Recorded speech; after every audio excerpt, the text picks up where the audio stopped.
शांति। आज 23/12/2024 के महावाक्यों के मनन चिंतन में प्यारे मीठे बाप दादा ने कहा कि मीठे बच्चे, तुम बाप के पास आते हो रिफ्रेश होने। बाप के मिलने से भक्ति मार्ग की थकान दूर हो जाती। पिछले 63 जन्मों से हमारी यात्रा एक ऐसी यात्रा थी जो हर जन्म में दोबारा बार बार शुरू करनी पड़ती थी। हर जन्म में भगवान को ढूंढना। जो इस जन्म में हमने दिनचर्याएं देखी हैं, कर्म किए हैं, वही तो करता है हर आत्मा। अगर बहन है तो परिवर्ती मार्ग को संभालना, बच्चों की पालना करना, और भाई के रूप में बड़े होकर के उनकी व्यवस्था करना, फिर शरीर छोड़ देना और फिर यही 63 जन्मों की व्यवस्था में लगे रहना। और जिस अगाध श्रद्धा से बाबा ने कहा कि क्योंकि भक्त आत्माएं भी हम ही रही हैं बड़ी बड़ी, तो उस परमात्मा को बहुत ढूंढा, बहुत ढूंढा। जंगल में, कंदराओं में, पहाड़ों पे तपस्या की, यज्ञ किया, जप किया, व्रत किया, नेम नियम क्या क्या नहीं किया होगा, वो तो बाबा ही जानते हैं। तो आत्मा कमजोर होते होते जीरो हो गई। जीरो, क्योंकि अविनाशी है इसलिए समाप्त तो नहीं हो सकती, पर बैटरी बाबा कहते हैं ना मुरलियों में हमें, कि डाउन हो गई। तो आत्मा जब थक जाती है तो चाहती है कि अब तो कोई ऐसी जगह मिले जहाँ सुकून हो। जैसे बाबा का बच्चा बनने से पहले कभी कुछ ऐसी परिस्थितियां आती थी तो कहते थे ना कि मुझे शांति चाहिए, शांति चाहिए। फिर कहीं मंदिरों में जाते हैं, कहीं पहाड़ों पे जाते हैं, तो लगता हो यहाँ बड़ा सुकून है, पर वो तो उतने ही समय का था जितना समय हम वहां रहते, और वो भी बहुत क्षण भंगुर। अब बाबा मिल गए तो हम सब ने महसूस किया होगा, वो थकान समाप्त हो गई। वो गहन शांति और जो सुख की अनुभूति, भौतिक सुख नहीं, आत्मिक सुख की जो प्राप्ति करनी थी, वो हम सबको प्राप्त हुई है। पहले से हम सबके जीवन में परिवर्तन आया है। तो एक तो बाबा का बच्चा बनते हैं। अब मान लीजिए बाबा हमारे समक्ष नहीं है, पर चूंकि बाबा के बच्चे हैं, उनकी श्रीमत को फॉलो कर रहे हैं, आत्मा को यह रोज मुरली रूपी भोजन मिलता है, शक्तियों का, गुणों का। जब अमृत वेला करते हैं तो गुण शक्तियां मिलती हैं, और यहाँ पे मुरली क्लास में हमें मुरली से शक्तियां मिलती है, आत्मा का भोजन। तो सभी आत्माएं उस अनुभूति को महसूस करती। फिर उस वक्त तो मुरली साकार में चलाते थे बाबा, तो सामने जाते थे तो और भी उनको अच्छा फील होता था। जैसे आज भी हम मधुबन जाते हैं तो हमें छुट्टी का महसूसता होती है ना। एक तो प्रवृत्ति मार्ग में रहते हुए छुट्टी है तो वो छुट्टी महसूस नहीं होती है।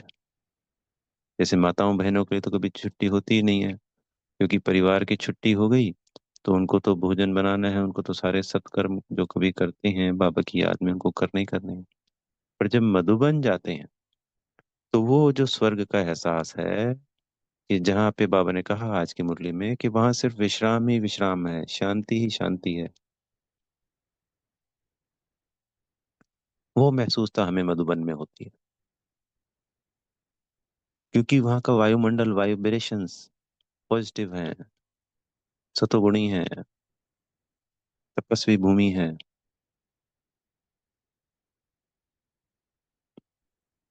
और परिवार की अनेक अनेक जो बातें होती हैं उन सब से दूर होती हैं हम आत्माएं। माताओं बहनों के लिए बिल्कुल पूरी तरह रिफ्रेशमेंट होती हैं। सिर्फ बाबा की याद, बाबा से बातें, मुरली और अनेक अनेक क्लासें आराम से सहजता से। वो एक तरीके से उस सतयुग का ट्रेलर है।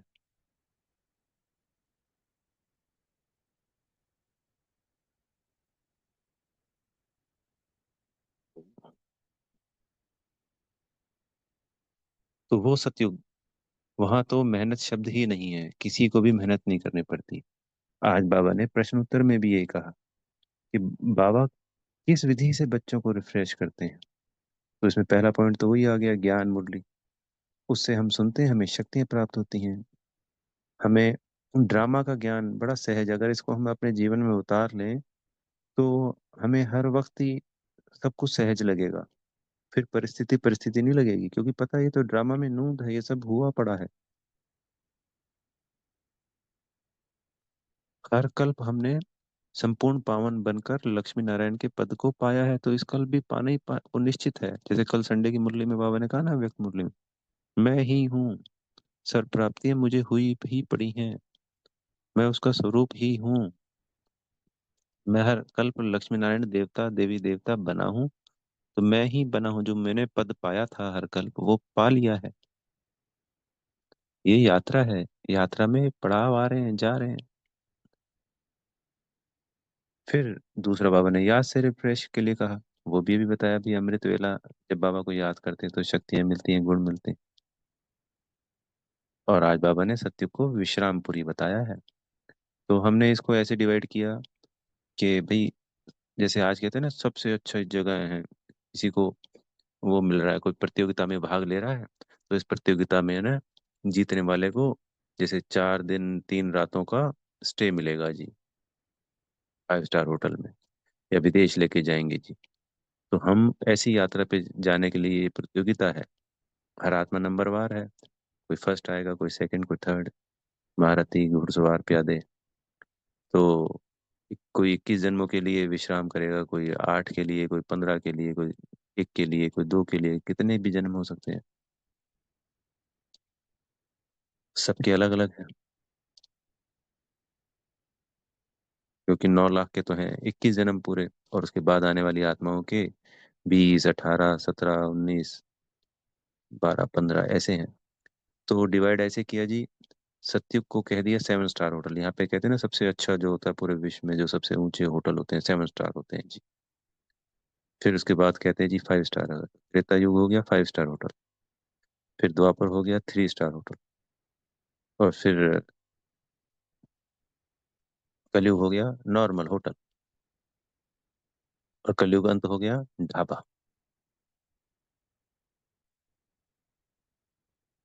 तो अब हम इस प्रतियोगिता में, पुरुषोत्तम संगम युग पे जो बाबा ने रची है, इसमें भाग लेंगे। भाग लेकर जिसकी जितनी प्राप्तियां होंगी, उतने समय के लिए उस विश्रामपुरी में सदा सदा के लिए चले जाएंगे। क्योंकि वहाँ कोई अप्राप्त वस्तु है नहीं किसी के लिए भी। जो अगर कारीगर भी है, चाहे वो कपड़े बना रहा है, चाहे वो खेती कर रहा है, तो वो कुछ थकता नहीं है, कोई मौसम की मार नहीं है, गर्मी सर्दी कैसे भी कुछ है ही नहीं। बहुत खुशी से, बहुत उमंग उत्साह से, कोई शरीर में दर्द नहीं है, कोई दिक्कत नहीं है। यहाँ तो चलो कहते हैं जी मधुबन जाते हैं, पर शरीर साथ नहीं देता, कईयों का नहीं दे पाता है। पर वहां तो ये भी नहीं है सतयुग में। शरीर भी सतो प्रधान है, प्रकृति के 5 तत्व भी सतो प्रधान है। तो असली विश्रामपुरी कौन देता है? बाबा स्वयं परमात्मा ही तो देंगे। फिर बाबा ने कहा, इसी में तीसरा पॉइंट, कि रिफ्रेश करने के लिए पहला हो गया मुरली, दूसरा हो गया याद, और तीसरा हो गया शिव बाबा की गोद। पहले तो जब बाप दादा थे उस समय पे, जो बच्चा जाता था, नया बच्चा, 1 साल के बाद तो बाबा की गोदी में बैठते थे। तो सब कहते थे कि वो आत्मिक स्थिति में डूब गए। किसी को कोई अनुभूति होती थी, किसी को कुछ अनुभूति होती थी। और बोलते थे, बच्चों के वर्ड थे ये, कि हमारी तो अनेकों अनेक जन्मों जन्मों की थकान मिट गई बाबा।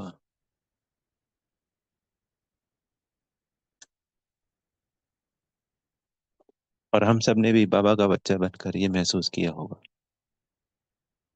कितनी शांति और सुख का हम अनुभव अभी भी करते हैं। तो इस तरीके से बाबा हमें रिफ्रेश करते हैं और हमारी थकान दूर करते हैं, आत्मा की थकान। और जब आत्मा की थकान मिटती है तो शरीर की तो स्वतः ही मिट जाती है। फिर आज बाबा ने कहा कि भाई बाबा तो ये मुरली सुनाते हैं, समझाते हैं, तुम बच्चे भी समझते हो और ये दादा भी समझते हैं। दादा हमारे बड़े भाई हो गए, क्योंकि एक तो बंगाली में भी और सिंध में भी, दोनों जगह पे दादा यानी बड़ा भाई।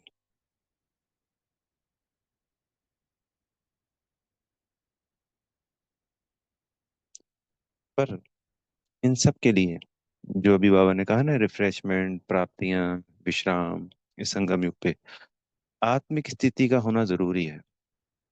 हमें ज्ञान मिल रहा है, ज्ञान को धारण करने के लिए भी आत्मिक स्थिति अच्छी होगी तो ज्ञान धारण होगा। हमें बाबा से शक्तियां लेनी है। जैसे हम देह समझते हैं, तो देह से देह याद आती है, दूसरे देहधारी याद आते हैं, और सहज होता है देह को याद करना। ऐसे ही जब हम बार बार आत्मा के अभ्यास करेंगे, जैसे कल की मुरली में कहा था ना बाबा ने, कि स्मृति स्वरूप बनना है, मैं हूं ही आत्मा। हमें बार बार सोचना ना पड़े कि मैं आत्मा हूँ, मैं आत्मा हूँ। थोड़े समय का अभ्यास है, ब्रह्मा बाबा ने भी किया, लिख लिख के भी किया, किताबों कॉपियों में लिखा, दीवारों पे लिखा। हमें भी करना चाहिए। लिखने से वो और शक्तिशाली बनता है।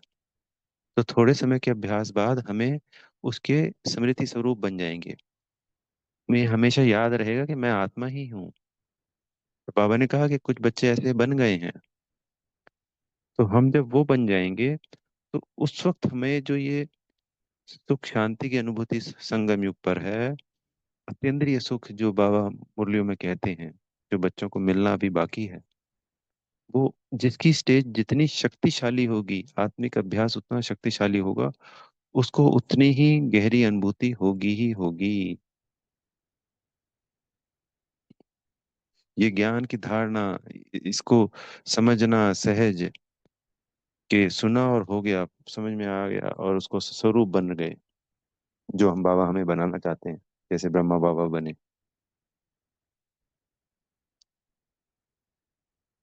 तो उस परमात्मा को याद करने के लिए, सब कुछ करने के लिए आत्मा का अभ्यास होना जरूरी है। जैसे पहला पाठ बाबा रोज बोलते हैं हमको, कि अपने को आत्मा समझो, देह और देह के सर संबंधों को भूल जाओ, वस्तु वैभव, पद, पोजीशन, प्रतिष्ठा, सब भूल जाओ। अंत में क्या बोला था कल, कि अंत में कौन सा पेपर होता है बच्चों का? नष्टो मोहा स्मृति स्वरूप। तो हम आत्मिक स्थिति में होंगे, तो ये जो सारा विनाश हमारे सामने होगा, तो हमारे जो सगे संबंधी है, जो भी वस्तु किसी चीज में आ सकती है, तो वो जब चीजों को नुकसान हो रहा होगा, उस वक्त हमें नष्टो मोहा होना बहुत जरूरी है, वरना फिर बाबा की याद भूल जाएगी।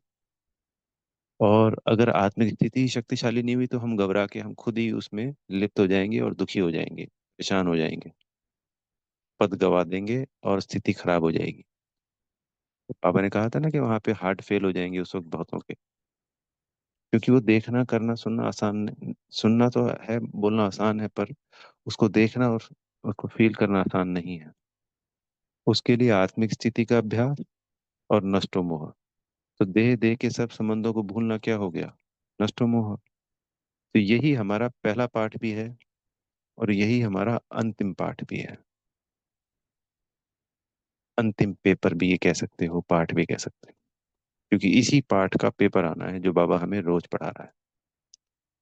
इसी पाठ से सर्व प्राप्तियां हैं।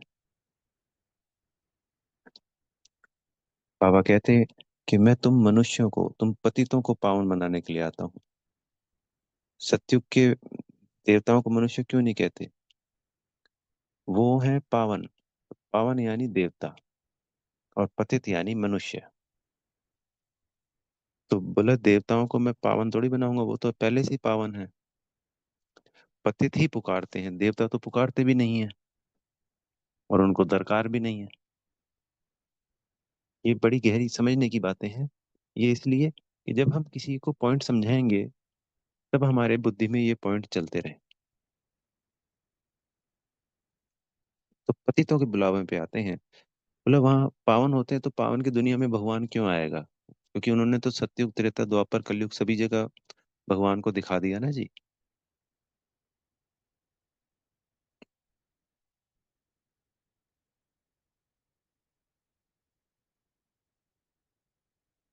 क्योंकि ये पुरानी दुनिया बन चुकी है। इस पुरानी दुनिया को, इस पतित हम आत्माओं को पावन बनाते हैं बाबा। फिर बाबा ने आज ये भी कहा कि हमारी जो अवस्था तो जर्जरी भूत हुई है, बुद्धि भी जर्जरी भूत हो गई है, पत्थर बुद्धि बन गए हैं। नहीं समझ में आता ये ज्ञान। आपने भी अनुभव किया होगा, आत्माओं के ऊपर 63 जन्मों का इतना विकर्मों का बोझा है। चाहे अवस्था जर्जरी भूत कह लो, चाहे पत्थर बुद्धि कह लो, चाहे 63 जन्मों के विकर्मों का बोझा कह लो, ज्ञान समझ में नहीं आता है, भगवान समझ में नहीं आता है, आत्मा परमात्मा का जो इतना आसान सा चैप्टर है वो समझ में नहीं आता है। बाबा कहते हैं आज कि तुम कितने पत्थर बुद्धि हो गए, तुम दूसरों को समझा ही नहीं सकते हो। ये भी कहा बाबा ने। फिर बाद में ये भी कहा कि कोई बात नहीं बच्चे, सबकी अवस्था ही ऐसी है, सभी पत्थर बुद्धि है। तो पहले तो बाबा ने हमें थोड़ा सा अ, एक वो कहा कि भाई कैसे पत्थर बुद्धि हो जो तुम दूसरों को नहीं समझा पा रहे हो, और फिर बाबा ने उसको बड़े प्रेम से कहा कि कोई बात नहीं बच्चे, सभी पत्थर बुद्धि है, तुम्हारा दोष नहीं है इसमें। पहले तुम स्वयं पारस बुद्धि बनो। जब हम पारस बुद्धि बनेंगे ना तो सबको तीर लगेगा, सब आएंगे। अभी देखो कितने आने हैं लास्ट के 10-12 वर्षों में। 33 करोड़ है, 33 करोड़ में अभी तक कितने आ गए होंगे। हम कहते हैं भैया 1 करोड़ आ गए ज्यादा से ज्यादा आज तक 90 सालों में। शरीर भी छोड़ के चले गए ना जी सब, कितने साल। इतने आए नहीं है पर हम मान लेते हैं, तब भी 32 करोड़ को तो आना है। तो अब कैसे होगा। अब हमारी शक्तियां जागृत होंगी ही होंगी बच्चों की, बाबा की द्वारा। और फिर ये कार्य बहुत तीव्रता से होगा, शक्ति से ही होना है।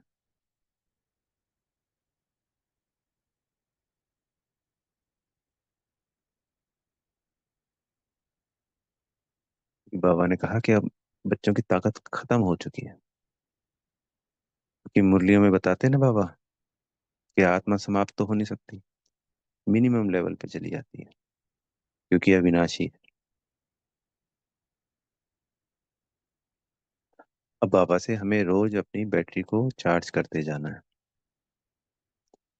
फिर बाबा ने कहा कि बच्चे आते हैं यहाँ पे नए नए, कहते हैं कोई जादूगरी ना कर दे। तो बोले जादूगरी करके कोई भेड़ बकरी तो बनाना नहीं है। जादूगरी है मनुष्य से देवता किए करत ना लागी वार। ये कहानी है मनुष्य से देवता और देवता से मनुष्य बनने की। तो 5,000 साल लगते हैं हमको देवता से मनुष्य बनने में, यानी पावन से पतित बनने में। और फिर मनुष्य से देवता बनने में या पतित से पावन बनने में हम 5 साल मान लेते हैं। बोले किसी का जन्म 2 साल होता है, किसी का 10 साल, किसी के 50 साल। दादियों के मान लीजिए जो शुरुआत में आए आदि रतन, उन्होंने 60-70 साल लगाए। पर अब आने वाले समय में जो 32 करोड़ आत्माएं आएंगी, उनमें से ये 9 लाख भी जो शुरुआत में आते हैं वो भी तो अभी आने बाकी हैं पूरे टोटल।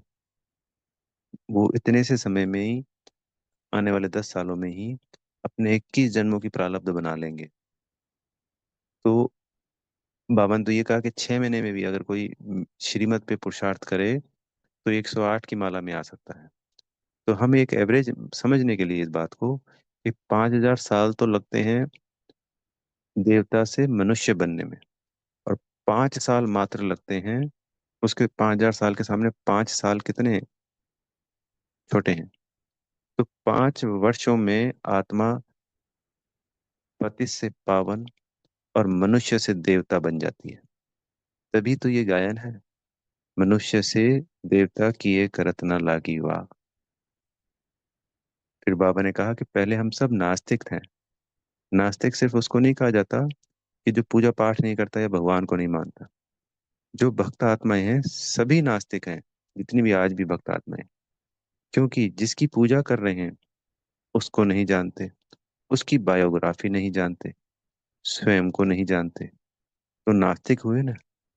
सिर्फ इस संसार में हम बाबा के बच्चे ही आस्तिक हैं, हमारे अलावा और कोई भी आस्तिक नहीं है।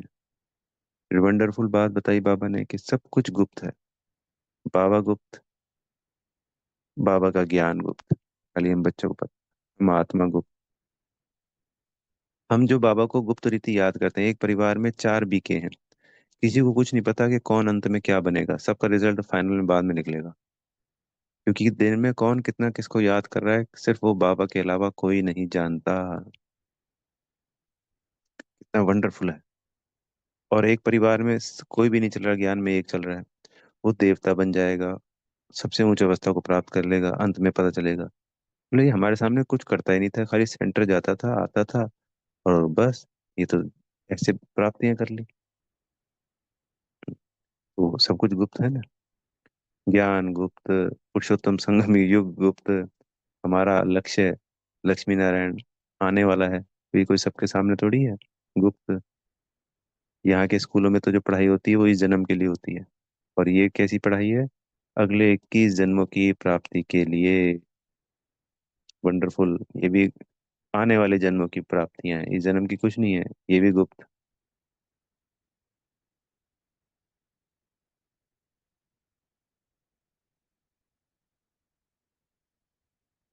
और बाबा ने कहा कि आज अपने लक्ष्य को याद करना है, सत्य को याद करो, लक्ष्मी नारायण को याद करो, खग्गियां मारो। खुशी से जब हम बहुत हंसते हैं, खुश होते हैं, तो कंधे हिलते हैं ना, खग्गियां मारते हैं। तो ब्रह्मा बाबा बहुत खुश होते थे कि मैं विष्णु बनूंगा, मैं कृष्ण बनूंगा, और खुशी से खग्गियां मारते थे।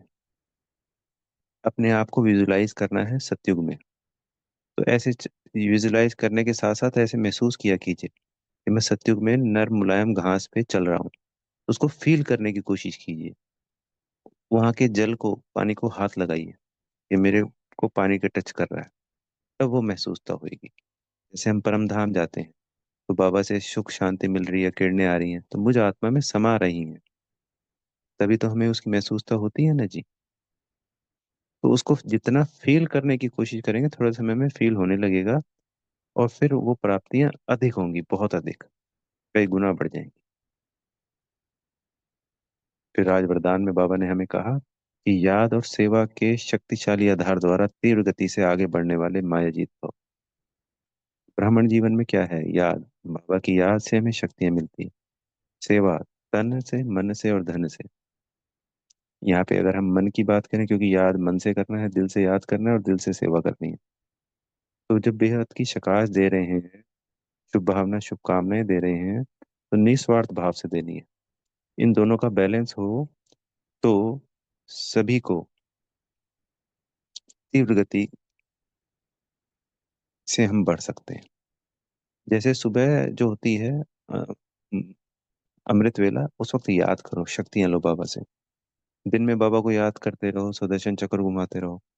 शाम का जो नुमा शाम है, उस वक्त 1 घंटा सबको शक्तियां दो, यानी कि शुभ भावनाएं दो, सकाश दो। बेहद के सभी आत्मा बच्चों को दो, प्रकृति के 5 तत्वों को सकाश देनी है, बेहद की वायुमंडल वातावरण को शुद्ध बनाना है। बैलेंस हो गया ना जी। तो ये दोनों का बैलेंस हमको आगे बढ़ाएगा। खाली शक्तियां दिए जा रहे हैं क्योंकि हमारे पास तो है नहीं, तो उसका उतना ऑरा दूर तक नहीं जाता है, उसका प्रभाव नहीं पड़ता है। और सिर्फ शक्तियां ही भरते रहे तो वो आ रही है 1 गुना। शक्तियों को आगे बांटने का मतलब है उसको 1 का 100 गुना करना। तो इन दोनों का बैलेंस ही हमारे को तीव्र गति से आगे बढ़ा सकता है, माया पे विजय दिलवा के माया जीत बना सकता है। फिर स्लोगन में कहा बाबा ने, संसार को अलौकिक खेल और परिस्थितियों को अलौकिक खिलौना समझना है। तो हमारा ये अलौकिक जन्म है, तो ये सारा संसार क्या है, एक अलौकिक खेल चल रहा है, और उसके अंदर ये जो परिस्थितियां आती हैं, इनको बाबा ने कहा अलौकिक खिलौना। तो जब परिस्थिति आए तो क्या संकल्प लेना है, अरे ये तो अलौकिक खिलौना है, ये तो अलौकिक खिलौना है। तो बाबा हमारे इस पुरुषोत्तम संगम युग का अलौकिक खिलौना है। अच्छा। ओम शांति। बेहद का धन्यवाद मेरे प्यारे मीठे बाप दादा जी का। आप सभी आत्मा भाइयों का बेहद की शुभकामनाएं। सदा बाबा की याद और सेवा के द्वारा सदा माया जीत रहे। बेहद की दिल से शुभकामनाएं। ओम शांति।